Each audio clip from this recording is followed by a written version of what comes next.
broadcasting from the Unshackled studios in Melbourne. This is WilmsFront, brought to you by the Unshackled.net. Now here's Tim Wilms. Hello everyone and welcome to tonight's show. The date is Wednesday the 22nd of April 2020. It is 7 p.m. here in Melbourne. We are live on the WilmsFront YouTube channel and on my D-Live channel. It's my first show since Monday's epic episode with Max Egan from the Crow House. I've seen my channel grow by over 100 subscribers since then, so I've passed the milestone of 500 subscribers to this channel, halfway to 1,000, which would see this channel, if all went well, monetized by YouTube. It would also mean that I could get a custom URL and also make community posts on YouTube. So let's see if I can get to the 1K, the other half, quickly. Now, there's a number of new eyeballs tonight, so I thought another solo stream with some AMA would be the best next follow-up episode. To ask me anything, please click on the Entropy link, which is a YouTube enhanced software. You're allowed to directly ask me questions in the Entropy interface. They don't get lost in the YouTube live chat. And you can also send through super chats, which gets around this channel not being monetized. And if I feel like it, I can also do a poll as well. Now, before I get into the coronavirus, well, it's not a pandemic anymore. It's a flattened pancake curve is what I've referred to it now, because we're getting basically less than 20 new cases in Australia nationwide per day now, which is why it should be called a flat pancake curve. It hasn't just been flattened, it's also dipped, it's now flat-lined. And so we're all rightfully asking, when can we get our freedom back? But because we're so being focused on, well, the media and the politicians have been focused on the coronavirus pandemic, we missed a few anniversaries this week. Today, on the 22nd of April, it is the 50th birthday of Earth Day, which was started in April 22nd, 1970. Which was after all high-profile pollution events. And don't forget the book, The Population Bomb in 1968 by Paul Urquhart, which said that by the late 1970s, the Earth was going to be so overpopulated that there was going to be mass starvations and all the crops would be barren. Well, it's 52 years since that book now, but 50 years since Earth Day, and well, the Earth's still standing. The human population is 7 billion, so humanity's done quite well. Yesterday, it was also Queen Elizabeth II, Queen Liz. It was her 94th birthday. She was born on April 21, 1926. She asked for a low-key birthday celebrations. So there was no gun salutes there. You remember earlier on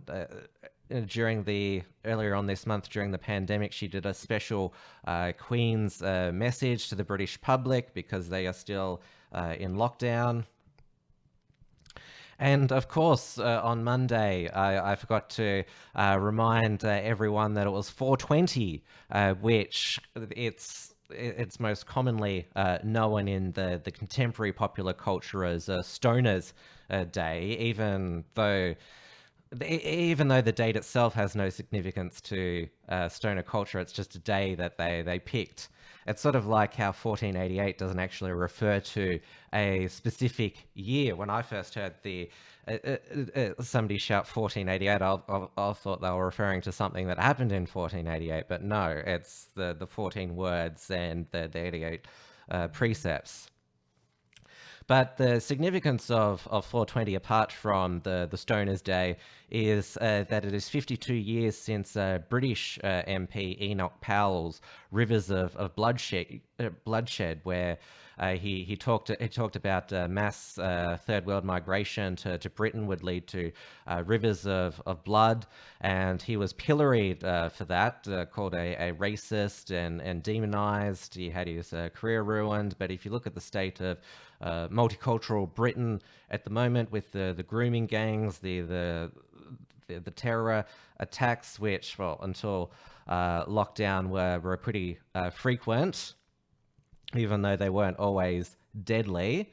And of course, don't forget the acid attacks and knife crime epidemic in London. So that's the rivers that have flowed into the British Isles over the past 52 years. And blink and you would miss it. Certainly, you haven't been reminded about it. Only Mark Latham, New South Wales One Nation MLC, has reminded us that it's 250 years since Captain Cook's landing in Australia on the Endeavour 2.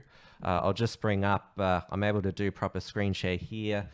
So this is from the arts.gov.au website, 250th anniversaries of Captain Cook's voyage to Australia. So if you go further down here, it was on 420, April 20, when Captain James Cook, he first saw land. I've got to find the specific part here.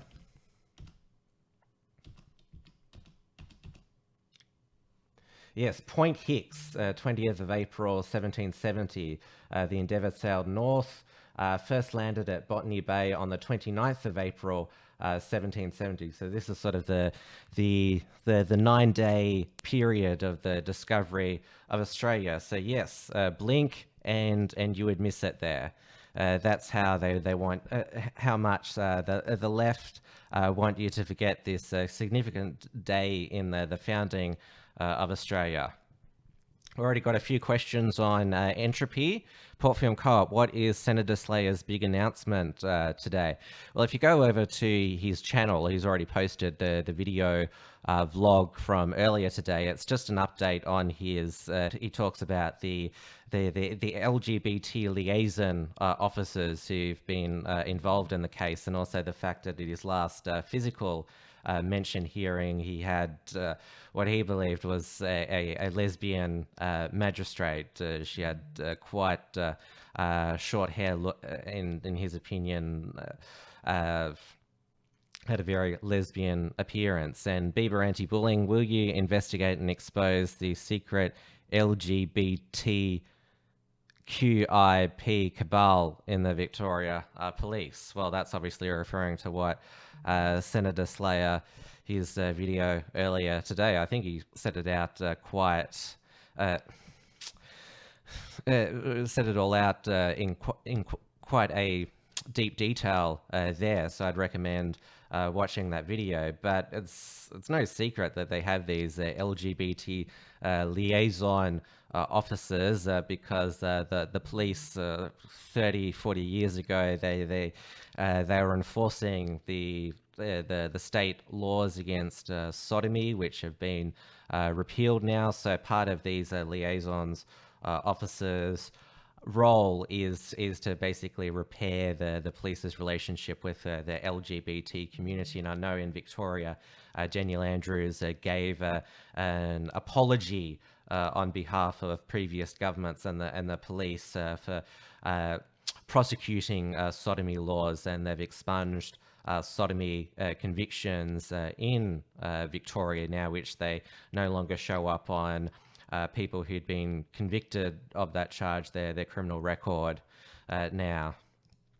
Somebody in the chat has mentioned the Karen meme, which I know that has been getting a lot of traction lately. I'll bring it up now. The best site to go to this is the Know Your Meme website. That has quite a. It's basically the Urban Dictionary, the meme version of Urban Dictionary here. So let's have a look at what this Karen meme is. Karen is a slang term used as an antagonistic female character in memes. Karen is generally characterized as an irritating, entitled woman, sometimes as an ex-wife who took custody of the kids. It's unclear whether exactly Karen began seeing use as a prerogative character. It started with the "oh my god, Karen, you just can't ask someone why they're white" meme from Mean Girls. Others believe that the popularity of the meme may have come from the character Karen from the 1989 gangster film Goodfellas. Wasn't Goodfellas in 1990, not 1989? One of the earliest widespread examples is Nintendo Switch Karen. If we go down here in the trailer, a woman brings the Switch to a rooftop party. That day, Tumblr used the Joe Meter, posted a joke about a woman arriving at the party with a caption, "Oh shit, Karen brought her stupid Nintendo thing to the party again. We're drinking, Karen. We're having conversations." I know that the feminists are already outraged about the Karen meme because it's supposedly a meme used to silence women in the same way that OK Boomer is used to shut up boomers. Now when a woman gets triggered online, when you say to them, "OK Karen," that's apparently meant to shut them up. Bieber Anti-Bullying has asked, how are you staying safe from the yoga mum accelerationists the SBS reported on today? You'll have to go into more detail about that, Bieber. I haven't heard about the yoga mums. I thought for a moment you said yogurt mums there. So if you want to ask a question, I'll put the entropy link in again. Now, have I forgotten any other anniversaries? I know that 420 is also my friend Caleb's birthday. So happy birthday to you, Caleb. He's always been a good friend to me. So I remember to wish him a happy birthday. But yes, on with the coronavirus pancake statistics at the moment. I'll go to the government's own information here. Now, they haven't updated the coronavirus infographic from yesterday, but there hasn't been any major spike in anything in the past few days. So let's have a look at it here.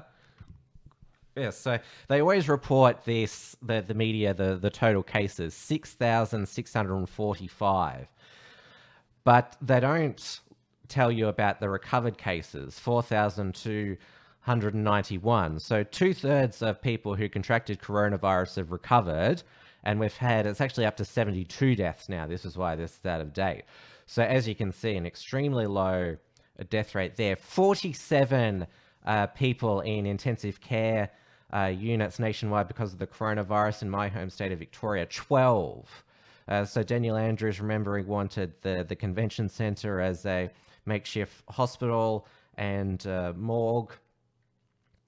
So statewide, we've got 12 coronavirus cases, and no wonder they're allowing elective surgeries. Again, that was decided at yesterday's National Cabinet meeting. And people think that when you hear the phrase elective surgery, that they mean things like boob jobs and facelifts and tummy tucks.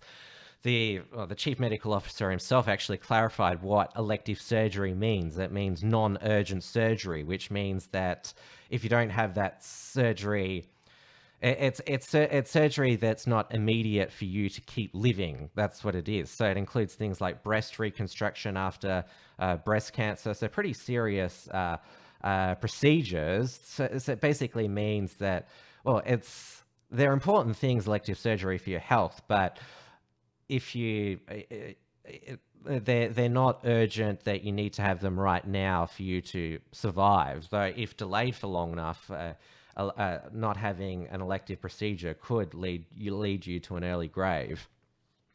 As you can see there, we've nearly conducted 440,000 coronavirus tests, 1.5% positive rate. So we're leading the world on testing, and our positive rate continues to decrease there.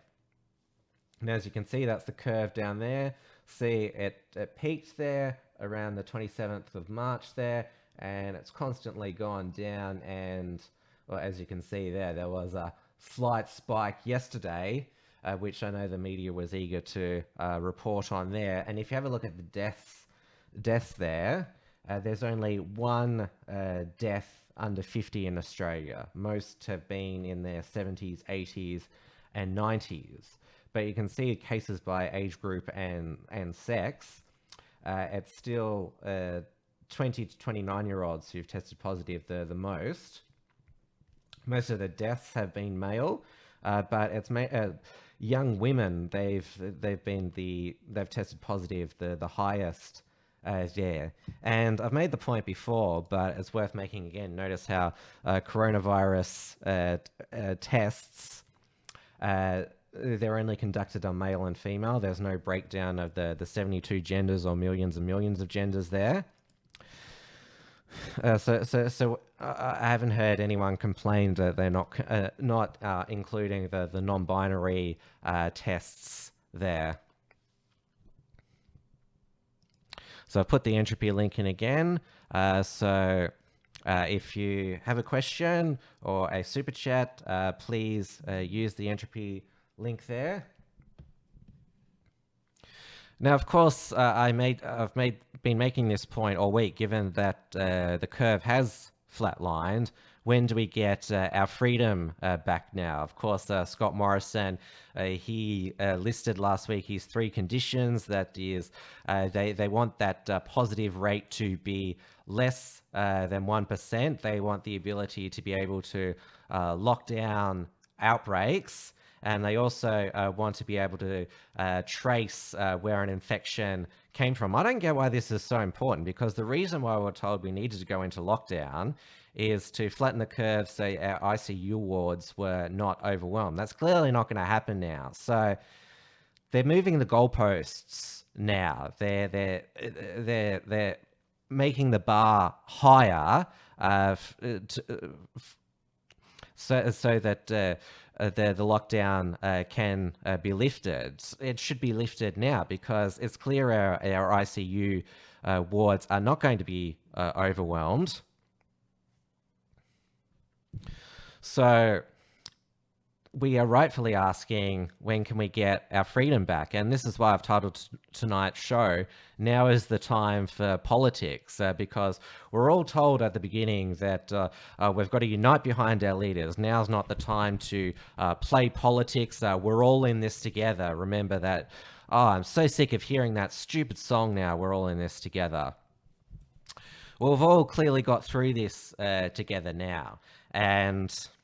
But of course, our state and federal leaders, they keep scaring us about a second outbreak, that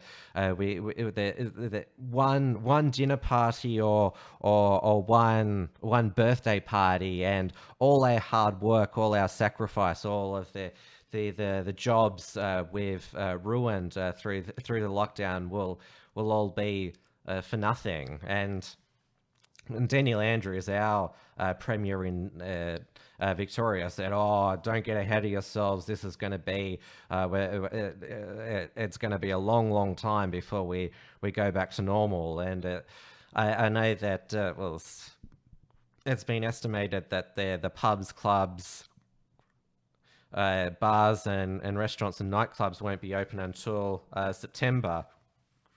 The NRL looks like it'll come back on May 28th, as they announced, albeit with no crowds. The AFL hasn't announced yet. Covered last night on the Unshackled, the NRL CEO, Todd Greenberg, he had resigned. He said today that he was glad to be out of the job, and he was looking forward to spending more time with his family, and that he was very proud to lead a more inclusive NRL. And one of the highlights was getting Macklemore out to sing Same Love at the NRL Grand Final. I've just been alerted to a breaking news that there's been a major crash somewhere in Melbourne. Wait, the story's gone here. I'll see if I can get a hold of it to see what exactly is going on. But we are a live breaking news show. I like to bring you breaking news when I receive it. Oh, here we go. Here, this is on there. If it lets me see the article.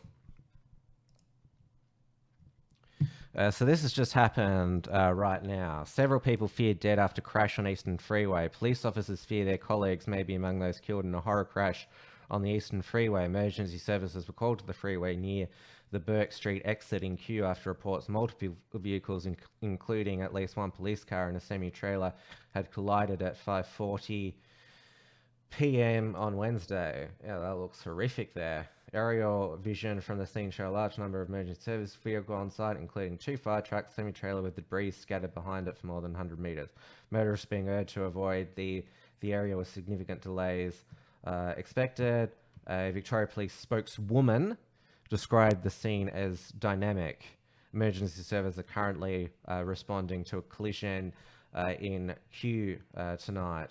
Multiple wheels involved in the collision, and a number of police officers are believed to have been involved. Lax circumstances surrounding the incident are yet to be determined. So obviously, if you have left the house, you will have noticed that a lot of other people are leaving the house as well. I went to the supermarket just before I went to air tonight, got everything set up to get some dinner. And yeah, it was quite heavy traffic for peak hour.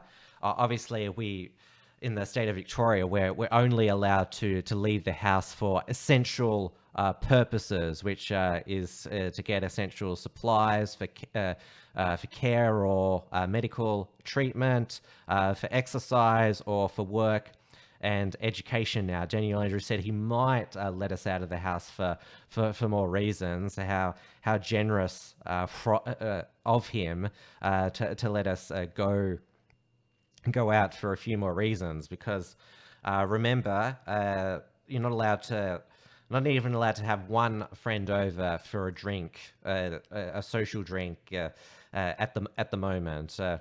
Remember Victoria's 6-hour bonking ban that Daniel Andrews said you couldn't go to your partner's place who you didn't live with because somebody could die from coronavirus on the way.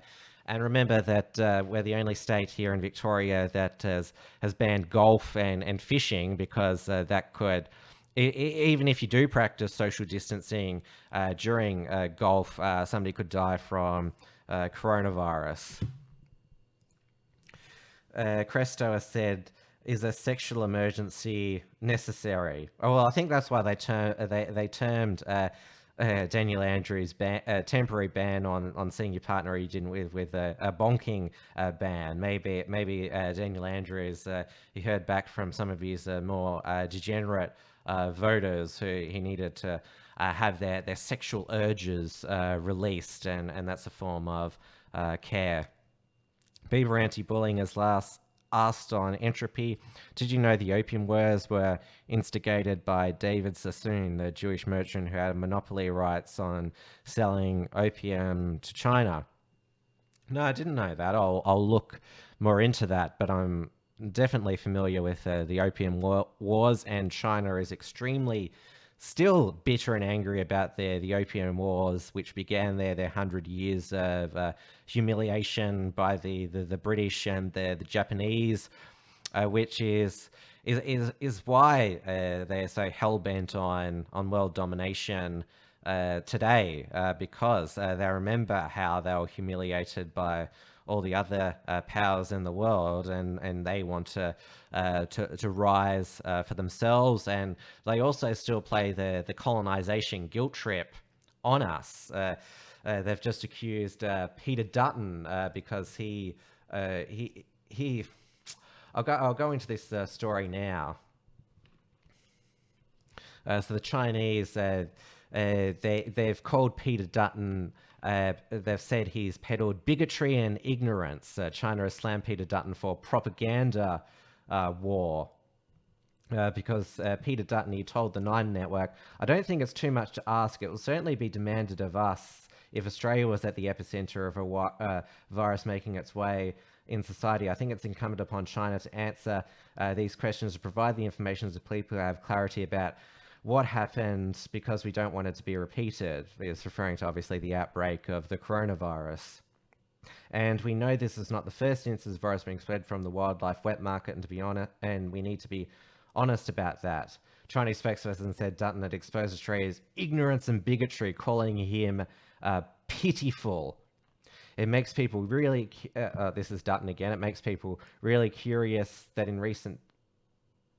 Oh, here we go. No, this is China here. It makes people really curious that in recent days, Mr. Dutton showed a sudden interest in China's transparency. Obviously, he must have received some instructions from Washington, crime to cooperate with the US in its propaganda war against China.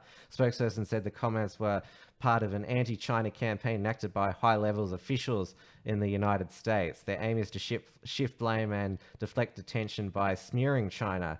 These days, certain Australian politicians are keen to parrot what those Americans have asserted and simply to follow them in staging political attacks on China. I mean, don't China get now that the race card, it doesn't have the same effect as it did a year ago now, because remember they called Alan Jones a racist last week for attacking China for being the birthplace of the virus. And as I commented then, they could have had said much worse about Alan Jones if they wanted to smear him than just call him a racist. I mean, it's really getting old and stale now. But yeah, they went one up on Peter Dutton, calling him a bigot and an ignoramus.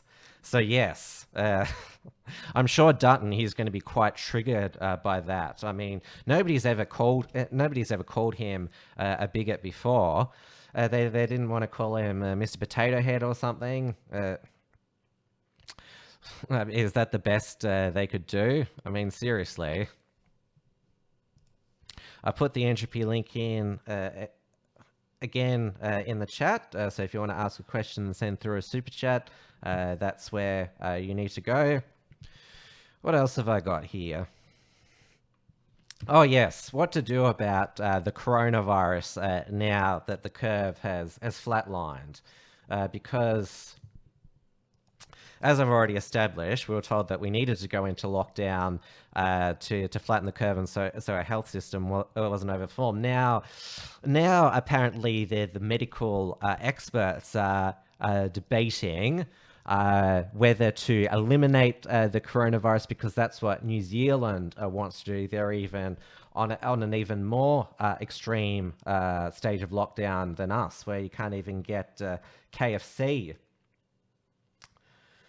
So New Zealand wants an elimination strategy. Australia wants suppression, but can we have both? Medical reporter Sophie Scott and specialist reporting team Nick Sass and Penny Timms.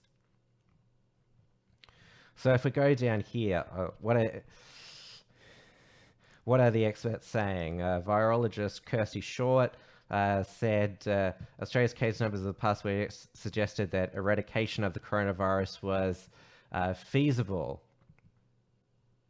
But the problem with an elimination strategy, if it was implemented, will block off our borders indefinitely as the virus continues to spread outside of Australia. Whether or not it is practical is a completely different question. Another risk of elimination is somebody falling through the cracks of surveillance. Somebody might not download the app. I don't get what this obsession is tracing every case of coronavirus now that the curve is so flat. I mean, do we trace are we going to start tracing every outbreak of the common cold and flu? I've told you about how last winter, myself, Matty Rose, David Hiscock, Blair Cottrell, and Neil Erickson, we all got the flu, but we don't know who was patient zero. Was it one of us five, or did we get it from somebody else? I see that Senator Slayer's in the chat. Do you know where you got the winter flu from? Who was patient zero? I mean, if somebody gets the flu again this winter, are they going to want to trace that as well?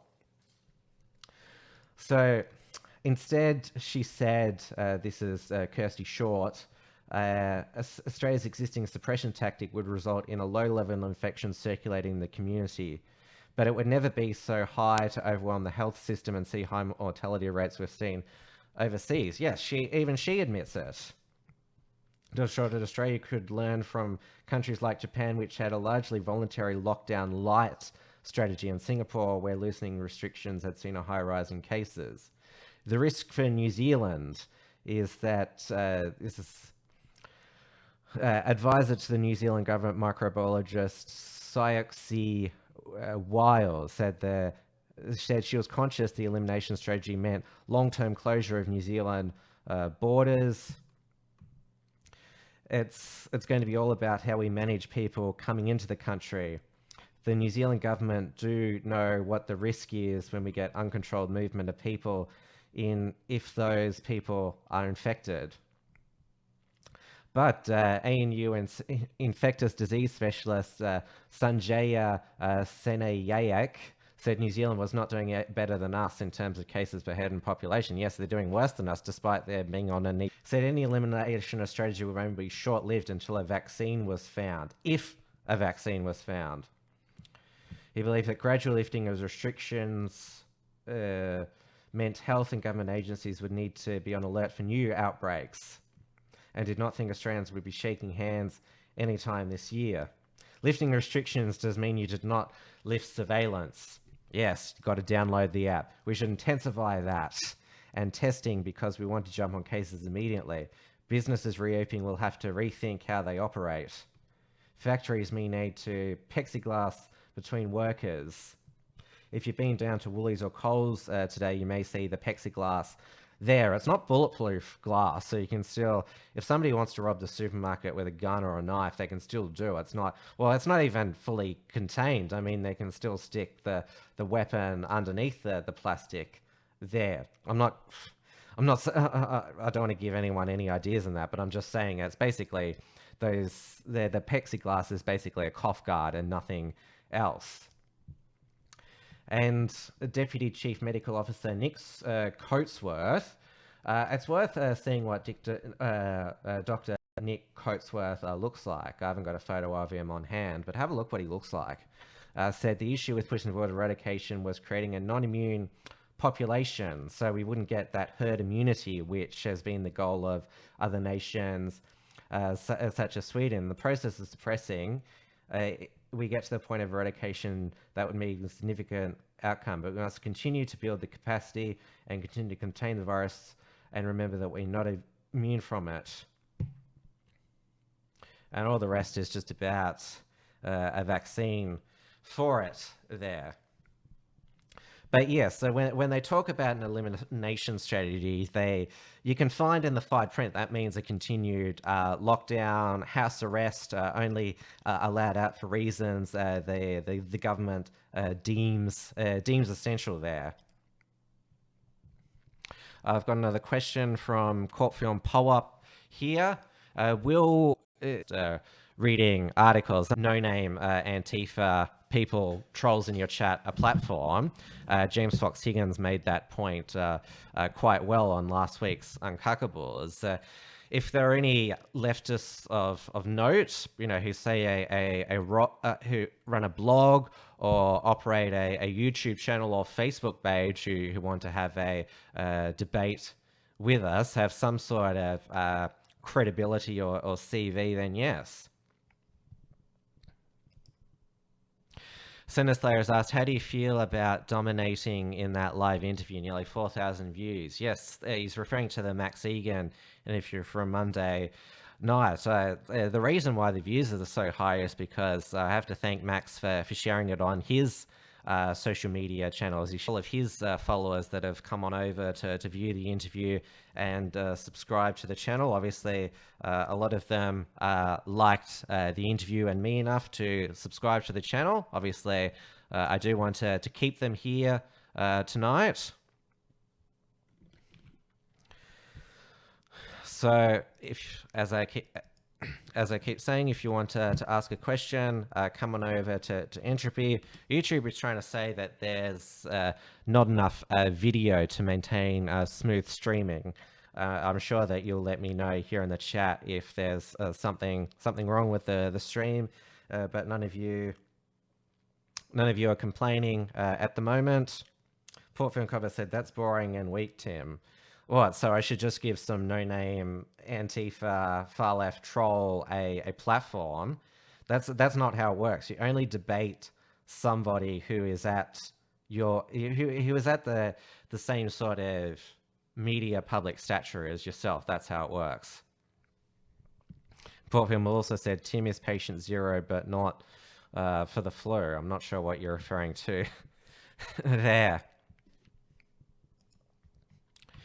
All right, now let's have a look at there's been a lot of talk. I know that our leaders have talked vaguely about the pain that we've endured during the lockdown to contain the coronavirus, but now finally we're getting some hard economic devastation data here. And the governor of the Reserve Bank, Philip Lowe, said this is going to be the biggest contraction since the 1930s. He told the media this afternoon,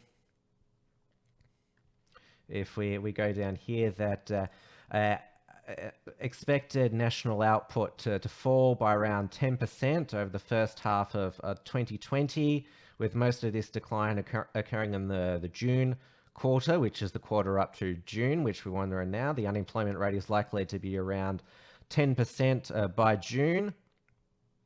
All those are very large numbers, and ones that are because if you have left the house, you'll notice that the petrol prices have now plummeted to below $1 a litre now. It's continued to fall. The dollar per barrel, the international oil price.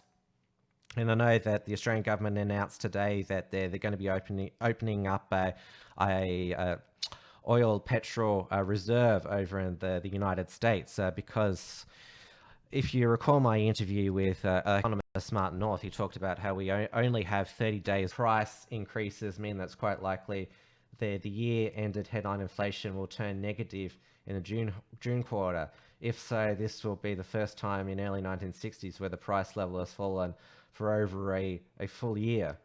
Said the economic data still to come would be very sobering picture of the state of our economy. That's a very diplomatic term for saying that it'll be absolutely awful. Many reports of record declines in this economic statistics, where the stress this period would pass. I think we can be confident our economy will bounce back and that we'll see it recover, he said, noting the timing and pace of the recovery depends upon how long we need to restrict economic activities. I'll just translate that there. It's how long governments wish to restrict economic activity there. Under this scenario, we expect the economy to begin its bounce back by its September quarter, and that bounce back to strengthen from there. Because remember, when he talks about restriction on economic activity, that should be translated as restrictions on freedom, because I've spoken about this before, how the left have tried to quite successfully abstract the economy to refer to just activity that benefits rich people. No, anyone who has a job is part of the economy. Anybody who has lost their job has been affected by the coronavirus economic downturn. People who can't go and enjoy a concert or a night out on the town, they have also been restricted in engaging in economic activity, which is paying for a ticket or a dinner meal, which is an infringement on their freedom as well. So the economic activity is economic freedom, which is freedom. So this is freedom restriction is the translation of this. And I keep banging on about my Premier, Daniel Andrews. His state treasurer, Tim Pallas, he's the big fat guy in the middle there. He actually looks quite slim there, actually, but you can see he's in the distance there. He's been pretty fat throughout all his career. There's Daniel Andrews. There is XYZ. XYZ boys call him Dick Ears Dan Andrews. Although to give Daniel Andrews some credit, he was quite porky himself in the past, but he has lost the weight and he's kept it off. He looks basically like a stick figure there. So Though it'd be good, the rest of us could lose a few pounds if we're allowed back in the gym, which all the gyms are still closed now. So unless you don't have the privilege of a home gym, and remember, you can't go to somebody else's house to use their home gym. That's not allowed. So coronavirus modelling from Victorian Treasury predicts unemployment of 11%, falling property prices, and the ABC provided as catastrophic modelling from the Department of Treasury and Finance. 270,000 Victorians could be out of work, and this for the unemployment rate of 11% peak in the September quarter. Victoria's gross state product may also fall by an unprecedented 14% relative to previous forecasts. The property market will be a major source of government revenue through stamp duty, which is a rip-off. Prices predicted to fall by 9%. So Tim Pallas has said these figures are bleak. They're quite frankly, quite catastrophic. And yes, you have contributed to them and you will continue to contribute to them if you and your Premier want to keep us all locked up and don't allow us to even play golf. Premier Daniel Andrews has said the impact of COVID-19 was the biggest economic and employment challenge that our state has faced, perhaps ever. This is very significant. There is an enormous amount of damage that has been done to Victoria's economy, or that you continue to do to Victoria's economy by refusing to look at lifting coronavirus restrictions, not allowing children to go back to school. And it goes through the figures that I mentioned before. Victorian tally, 1,136. That is coronavirus cases in total. That doesn't include the recovery rates as well. Another 2 confirmed cases were added to other states' numbers. Mr. Andrews thanked the public for adhering to physical distancing restrictions and called the measures taken so far an effective suppression strategy, because he and his chief health officer, Dr. Brent Sutton, has said that they saved 36,000 lives, even though that in New South Wales they only modelled that they'd saved 700 lives. So something is seriously out of whack there. He thanked the public for adhering to the physical restriction. Yeah, because we're all being threatened with $1,600 fines if we don't adhere to your restrictions. They are physical distancing laws, which if you break them, you're a criminal. Or sorry, it's an infringement. Because there's a difference between, what is that? There's a crime, there's a summary offence, and there's an infringement as well. And Daniel Andrews said, if we don't deal with the health challenge dealt appropriately, we will see even more economic damage. Yes. I mean, we could have maybe 13 people in intensive care if we ease things slightly. I mean, we're looking at the same figures you are, Daniel Andrews, Scott Morrison, Gladys Berejiklian. It's becoming harder and harder to justify continuing these social restrictions on freedom for another, what has it been, 1 month now. Scott Morrison said we've got to do all this for at least 6 months. Australia's borders to be shut for the rest of the year. So I just want to be free to move around my city, my state, where I reside in, because let's not remember that it was the globalists, the jet setters who travelled all around the world, and when they came back they threw large dinner parties and BBQs and weddings and gave them to all their globalists socialite friends, and which is why we had to go into this lockdown. I'll just check on entropy here. Bieber Anti-Bullying has said, did you know that even if the protocols of the Learned Elders of Zion are a forgery of a book by Maurice Joly, he was still the protege of Eldolf Kremeck's Jewish head, Scottish Rite, Freemasonry. No, I didn't know that. You're asking me all these things that I didn't know, Bieber. You have got my email. It's in the description, Bieber, which is me at timwilms.com. So if you've got a recommended reading list or things that you want me to look up, just email me the links there rather than just sort of ask me during the show, because I can only just say, no, I don't know that.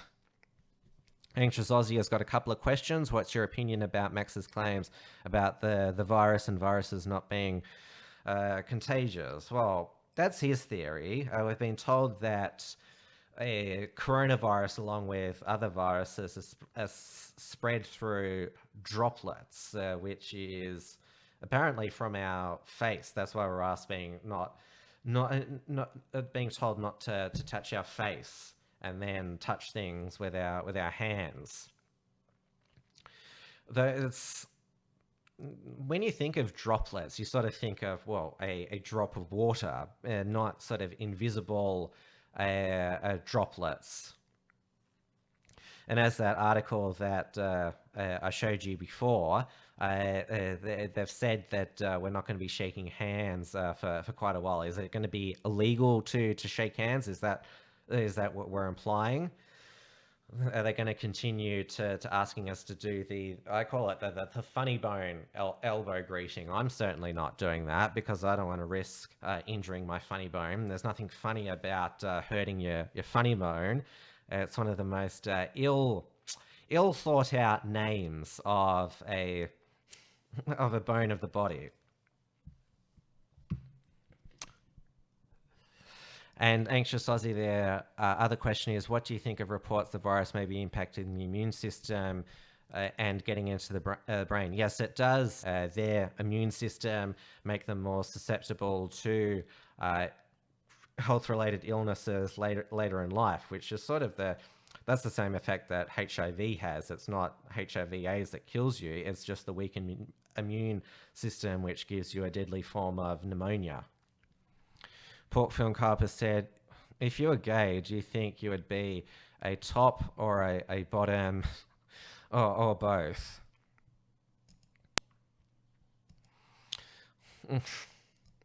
That's an interesting hypothetical there. Well, I don't know. I really don't know. I mean, what would you, if you were gay, Port Film Co-op, would you be a top or a bottom? What's your answer to that question? That hypothetical question there. Remember, if you want to participate in the AMA there, then please use the entropy link. So what else have I got here? Oh yes, I want to do a follow-up on a few names that Richard Wollstonecroft mentioned last night. He mentioned this US chemist, Dr. Charles M. Lieber, who had been arrested by the United States authorities for espionage against the US on behalf of China. So you'll have to forgive me. I looked him up on Wikipedia, and surprisingly, Wikipedia has been as damning of him as all of us should be. So this is Dr. Charles M. Lieber here. There's a photo of him there. Was it coming up the photo? Yeah, that's him there. So remember that face, if you ever see him pop up. So, mentions here federal arrest. So on January 28, 2020, Lieber was charged with 2 federal counts of making materially false, fictitious, and fraudulent statements about his links to a Chinese university, according to the US Department of Justice. There are 2 counts of alleged crimes proved by Lieber. First, during a Department of Defense interview in 2018, he was asked whether involved in the 1,000 Talents program, which is, it was established in 2008 by the central government of China, communist central government, to recognize and recruit leading experts in scientific research, innovation, and entrepreneurship Thousand Talents Plan. What a weird name. Adding that he wasn't sure how China categorized him. DOJ believes Lieber's statement was false. And he'd been working at the Wuhan University of Technology, included a contract for Lieber to sign.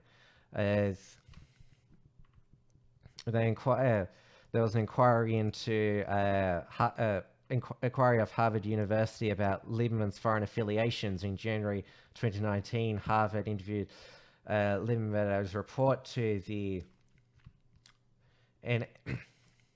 NIH, which had that Lieber had no formal association with Woot after 2012. Lieber believed the statement was false. Lieber was charged with 2 counts of violating 18 USC 1001 A2, one on April 24, 2018, one in January 2019, for making allegedly false statements. During his arraignment, authorities executed short search warrants at his home in Lexington, Massachusetts.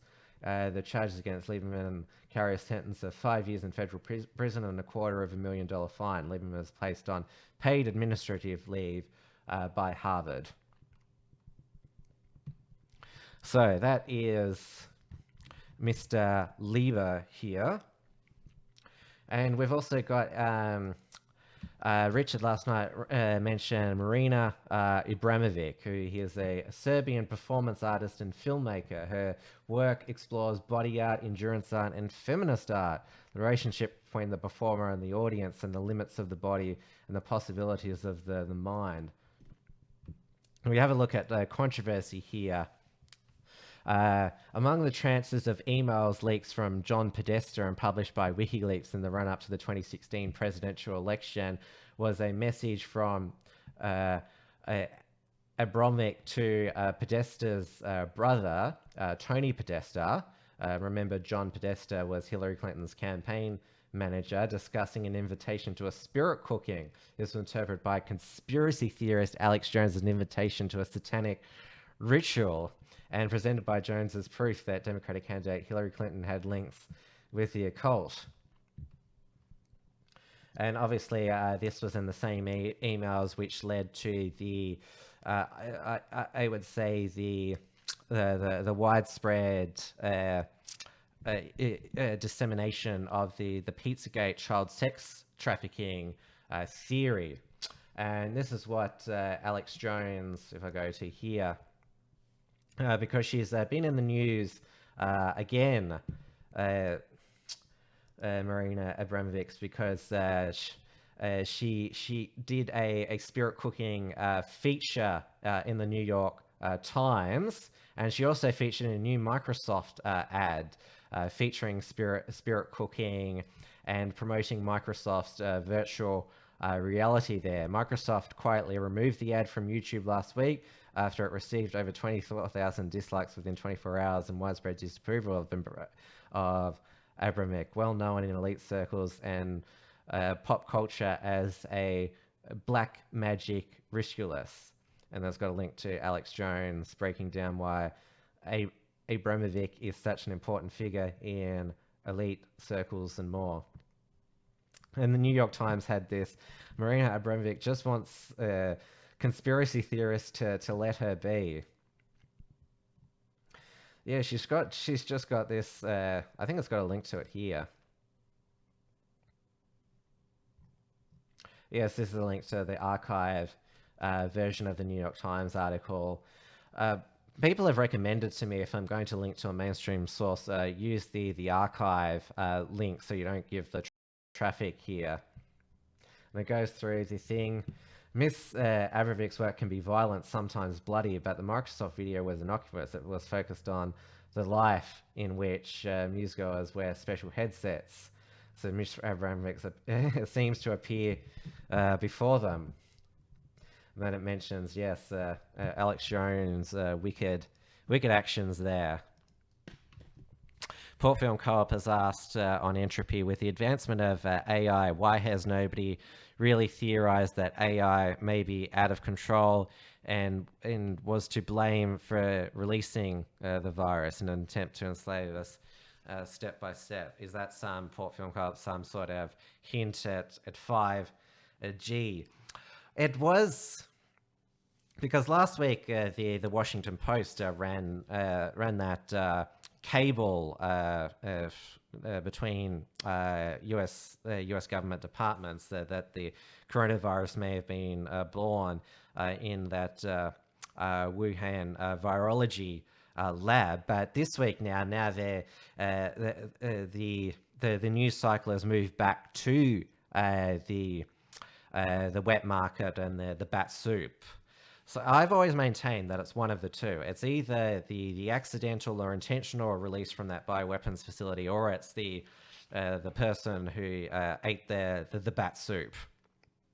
Well, it could have been some form of a bat delicacy. It might not have been bat soup exactly, but definitely the COVID-19 it evolved from bat coronavirus. It came from bats. We just don't know whether from experimenting on bats, or it was because somebody ate a bat. But yes, the conclusion is that bats are filthy, and less humans have to do with them, the better. So yes, I don't think that there is any sort of AI technological aspect to the outbreak. It's all been human to human transmission, which, remember, we were initially told by the WHO, and China wasn't possible. So I put the entropy link in again. I'm coming to the end of my solo stream tonight. I see a few familiar names in the chat, along with the new faces there. Port Film Carper said, not a hint at 5G exactly, just that AI may have already decided we must go, and then there must be a way to rid us of it first, jail us, control us, and dispose of us. Well, you are right in the fact that technology is now being utilized, expanded, government's use of technology in their effort to contain the coronavirus. That's why they want us to download this app, because they're literally open when they're talking about tracking and surveillance now.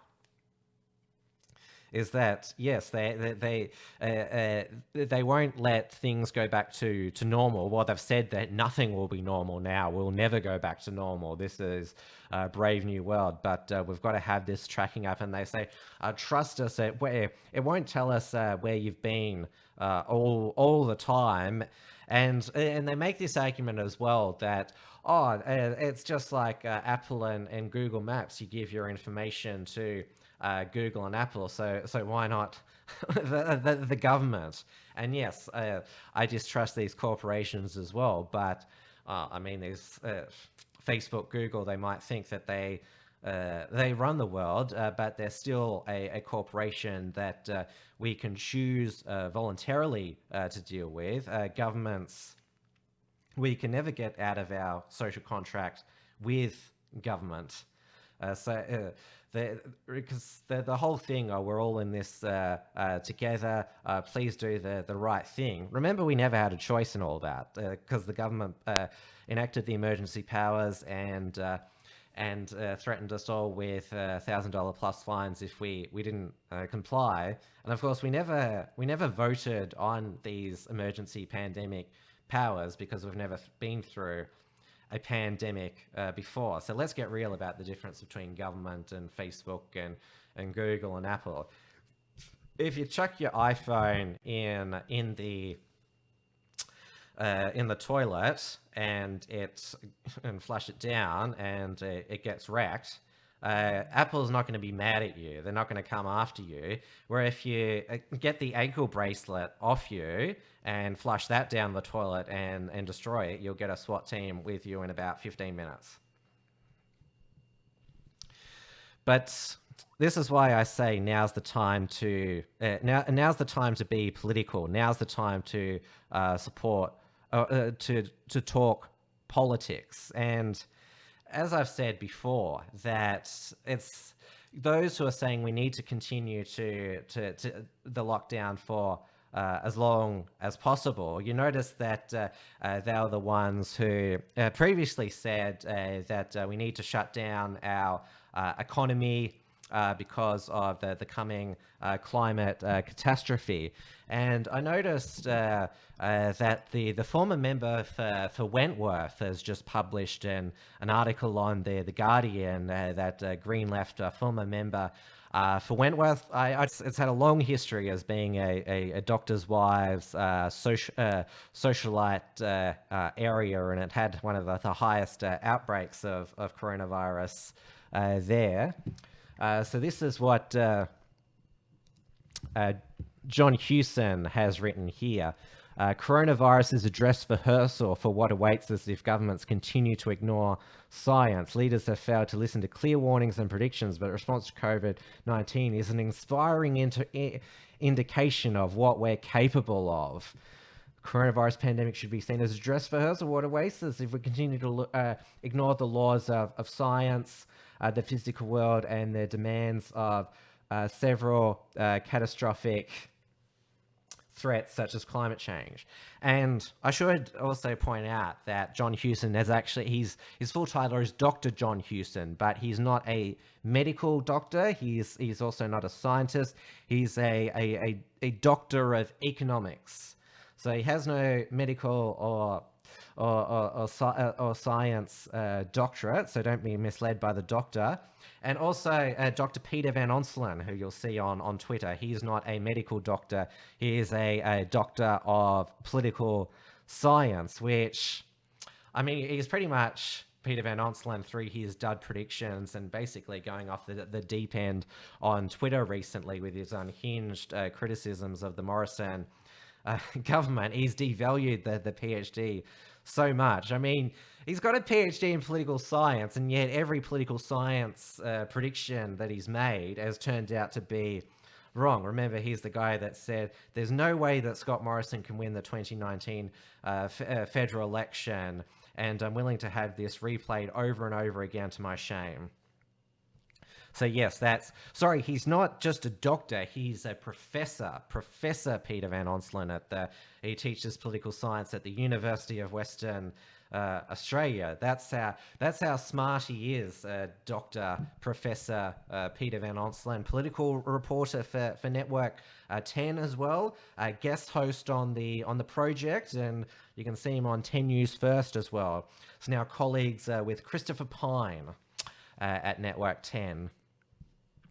Anyway, that's enough of my PVO rant, my point of view, POV on PVO.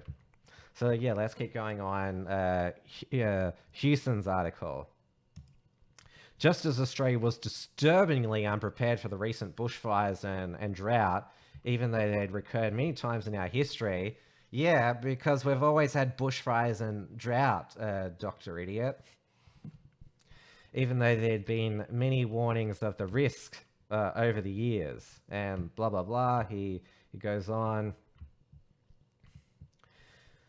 There are politicians are generally unwilling to think longer term strategically to plan for and avoid or manage a series of catastrophic risks that are mounting and threaten our living standards and lifestyle, and in the end, human survival. And yes, he goes on and on about who would have thought that in the space of just 6 to 8 weeks, world could change dramatically.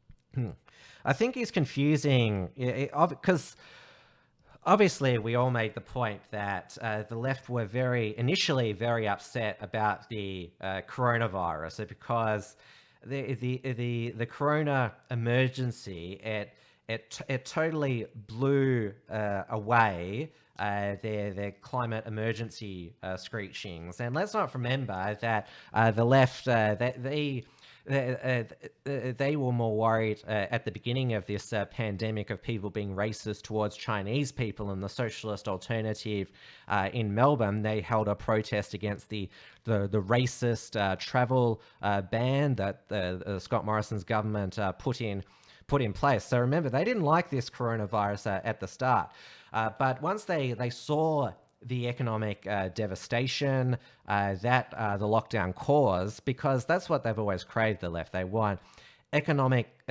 destruction. They want human misery. They hate humanity. They believe that humanity has never been a force for good, and so they are just enjoying everybody being locked at home and just the society.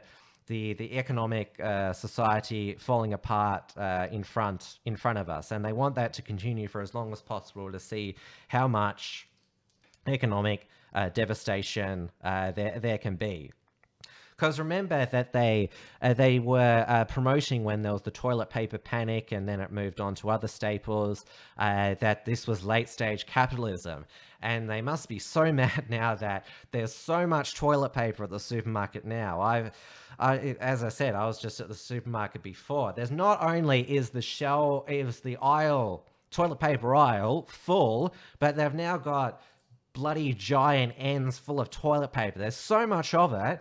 And now, since a lot of companies have now started producing hand sanitizer, there's quite a few supermarkets that have now got big bottles of hand sanitizer on the shelf now. So they're absolutely filthy that capitalism has been able to respond to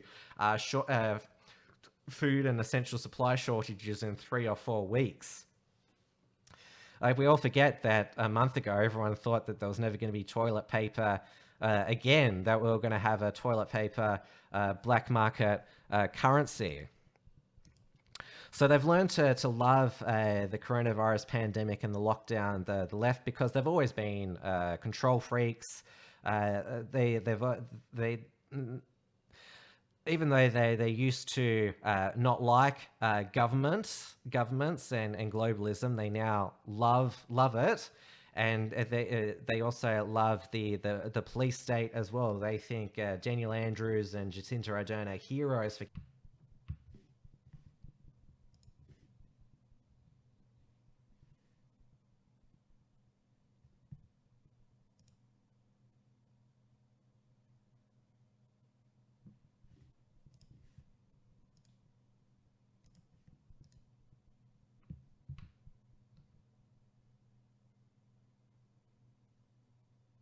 And I'm back. I've switched over to the Wi-Fi 5G, so that seems to have fixed it up. At my home studio, the Wi-Fi 5G seems to work much better than just the normal Wi-Fi. And if you think I'm talking about 5G mobile broadband, I'm not. If you want to know what I'm talking about, home Wi-Fi 5G, then please look it up. Anyway, I was just in the middle of an epic rant there. Where did I go? About the communists and the anti-humanists. How they've learned to love this lockdown because of the economic devastation and destruction, and how it set humanity back, since they were so angry that they lost the climate emergency momentum and the push to shut down our economic activity in the hope of saving the Earth from catastrophic global climate change. But going back to John Hewson's article, where he said, going back to the title here, he said that coronavirus is a dress rehearsal for what awaits us. There's a hint there. Port Film Carver said, I'm getting dry lips. I've run out of water and I don't want to drink anymore because then I'll be busting to go to the toilet. How's that now, Port Film Carve? He seems to be very focused on my appearance. I'm not sure if he's, what's going on there. Do you want to volunteer to be my hair and makeup and personal groomer, Port Film Co-op? But Dr. John Hewson, he has hinted in that Guardian column that we can have these economic lockdown and shutdown measures to implement a climate emergency, because now that they've seen how easy it is for governments to implement economic shutdowns and a compliant public here, but they're going to have a harder they've had a hard time to date convincing the population that there's a climate emergency. The reason why it was easy for governments to get the public and businesses to obey economic shutdowns and coronavirus lockdowns. Port Film Cut, shut up. It's fine. All right, let's make this an entropy poll. Does Tim have stuff on his mouth? Yes or no? You can tell we're getting into the silly end of the show now.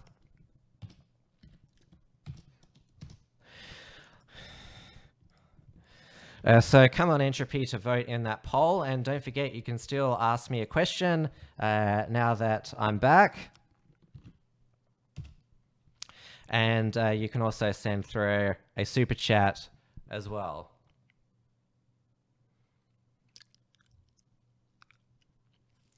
I think you're just seeing in the corner there. Oh yeah, I see it now. All right, let me just get I've only got a Coke, delicious Coke Zero with me now to basically wet my lips here.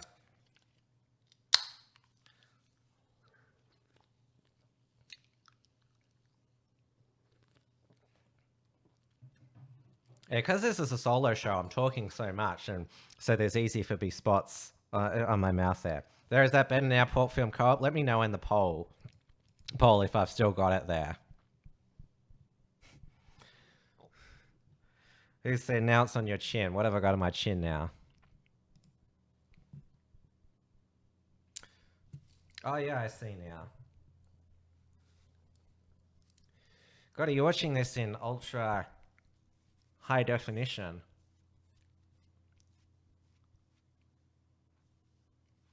Yeah, I think I got it now. Strange name for a band that says get him a burqa. Oh yeah. As long as I do my face up well, I'm pretty to look at.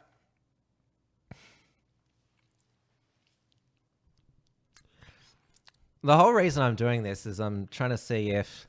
Oh no, wait, there's another side there.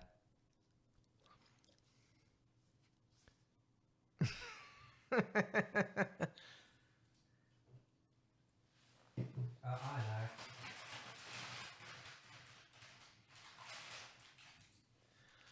Just I don't know, I think of this before.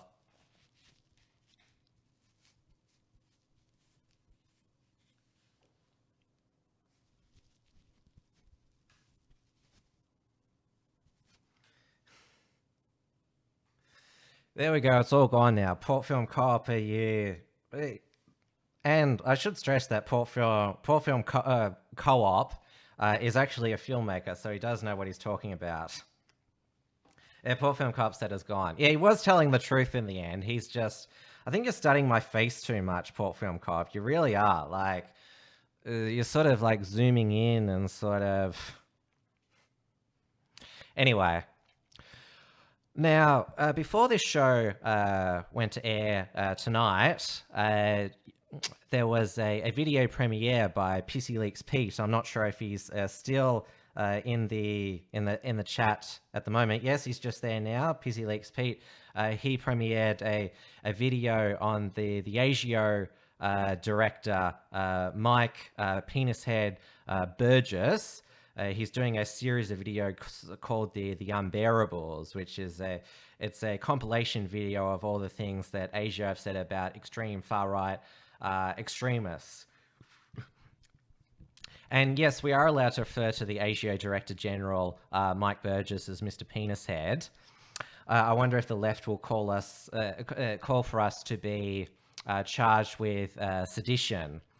because you know what sedition is? It's a medieval law when you are charged with calling the king a fool. So yes, I wonder if there'll be any calls for you PC Leaks Pete to be charged with sedition. Because I remember 15 years ago, the left hated sedition laws, but I heard that they wanted Gideon Rosner from the IPA charged with sedition for calling for the lockdown to be ended because he was going against the word of the government. This is the point that I'm making. The left, they love the police state now. They love the surveillance state. Well, they've been calling for ASIO to get more funding, ASIO to have more groups on its watch list here. And they'd kind of shut up about extreme far-right extremists during the coronavirus pandemic. But now they are back with this article on SBS News. Why Australian white supremacists and neo-Nazis are delighted with the coronavirus outbreak. They've welcomed the rise of the coronavirus, praising the closing of borders. Yes, we have praised the closing of borders. That's what's kept the numbers down, you idiot. So this article is by Jarini Blackery.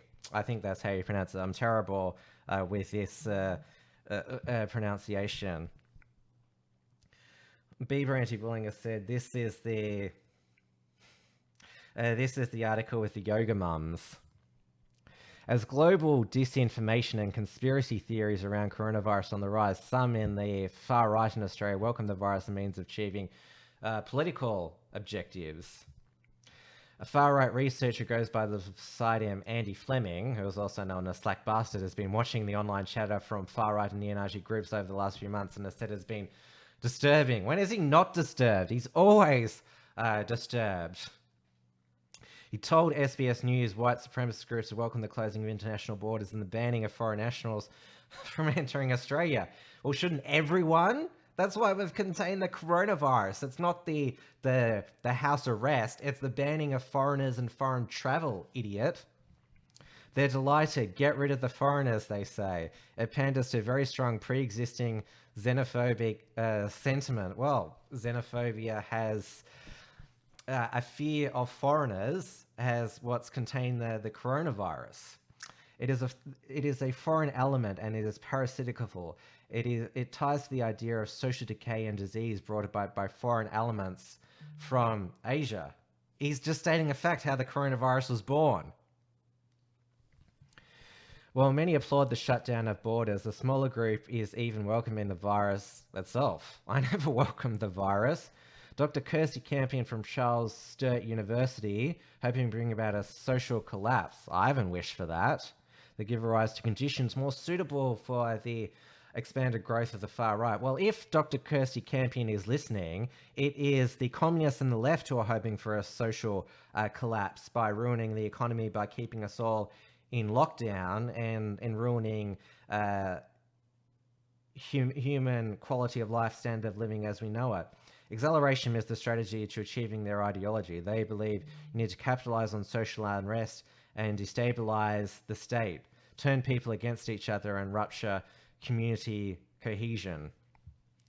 Quite a bit of online chatter is increasingly looking at a way to achieve the ideological goals. COVID-19 is very much being exploited by that. COVID-19 has seen a big rise in the numbers of street attacks on Australians of Asian backgrounds being publicised on social media and in the mainstream media. Yep, they're all horrible, those public assaults. Oh, White Rose Society, they finally got something to do again. Said while these anti-Asian sentiments have been pushed by white nationalist groups, they are also easily seeping into the mainstream. People are extremely isolated online in their homes and are spreading hate and conspiracy theories and becoming radicalized through the extreme accessibility of this material in the mainstream space, spokesperson for the group told the news. Far-right groups have displayed racist banners in several cities in breach of lockdown laws, which were then posted on social media by accounts linked to the Proud Boys movement. These posts have been seen by SBS News, but you're not going to... They've been seen by you, but you're not posting them there. Include material blaming Asian Australians for the virus and calling it an event for multiculturalism. Well, where are the Where are these posts? Like, if you're gonna say that these posts have been made, why don't you post them? Why don't you show us some proof? These posts were shared by Blair Cottrell, who's found guilty of inciting hatred. No, he wasn't. He wasn't guilty of inciting hatred. It was severe contempt, ridicule, and revulsion of Muslims, not hatred. So that is fake news by SBS.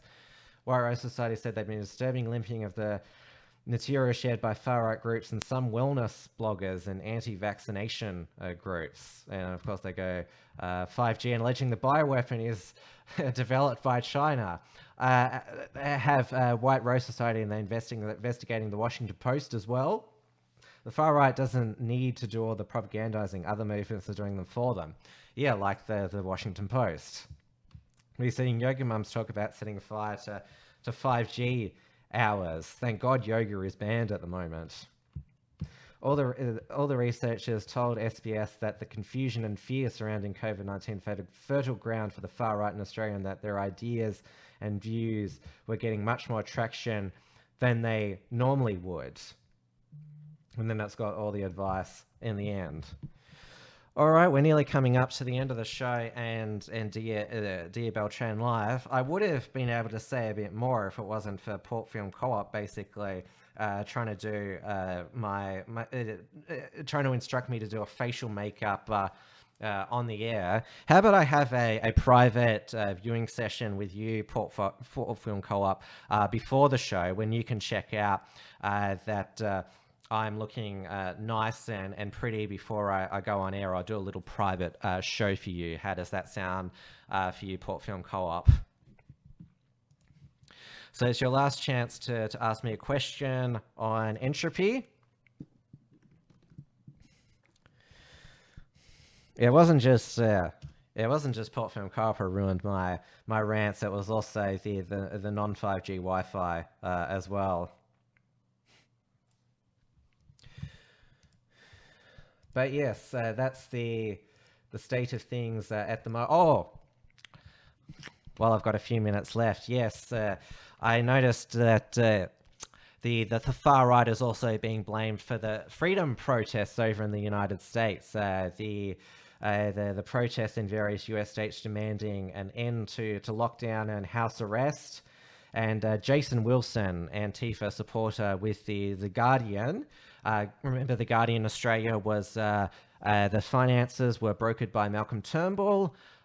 He has said he's exposed the right-wing groups behind a wave of protest against COVID-19 restrictions.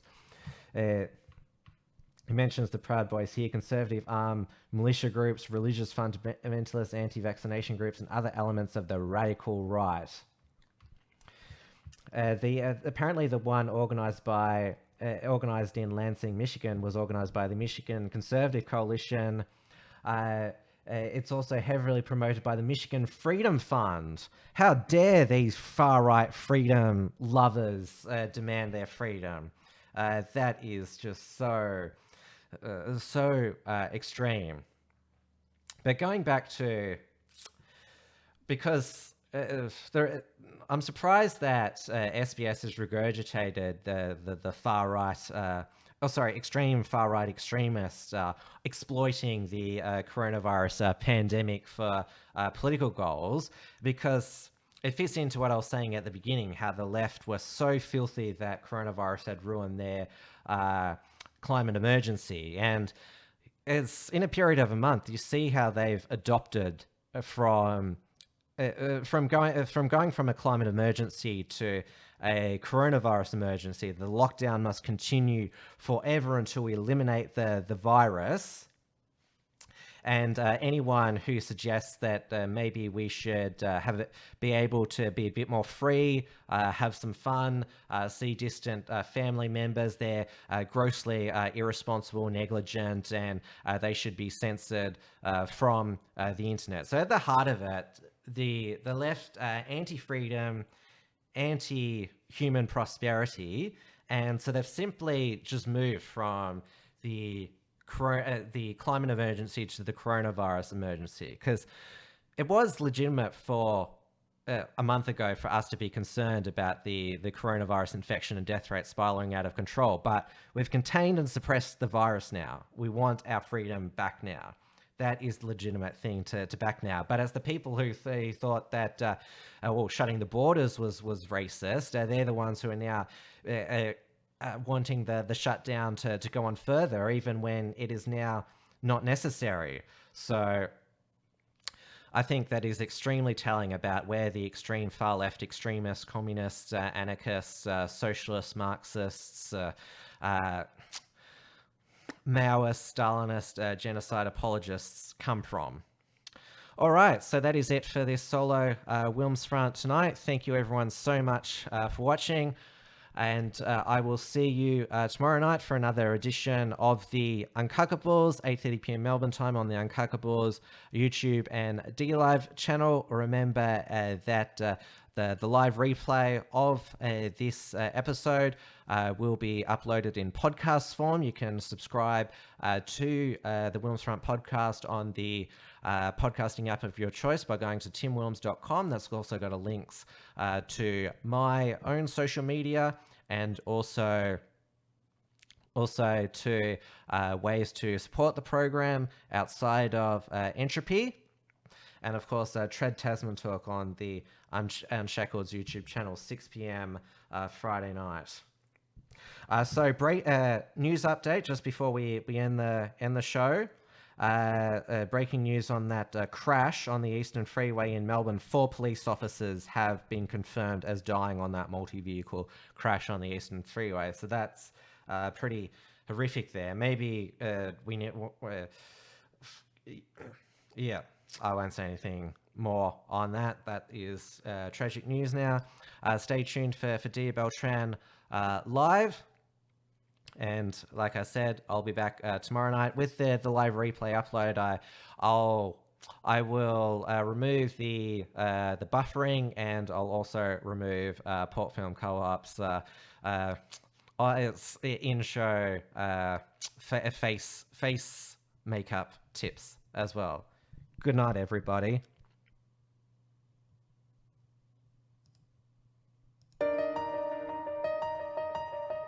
Thanks for tuning in to WilmsFront. Visit timwilms.com or Rational Rise TV to view the archive of episodes. And keep visiting the Unshackled.net to view all our shows and to keep up with the latest real news and analysis.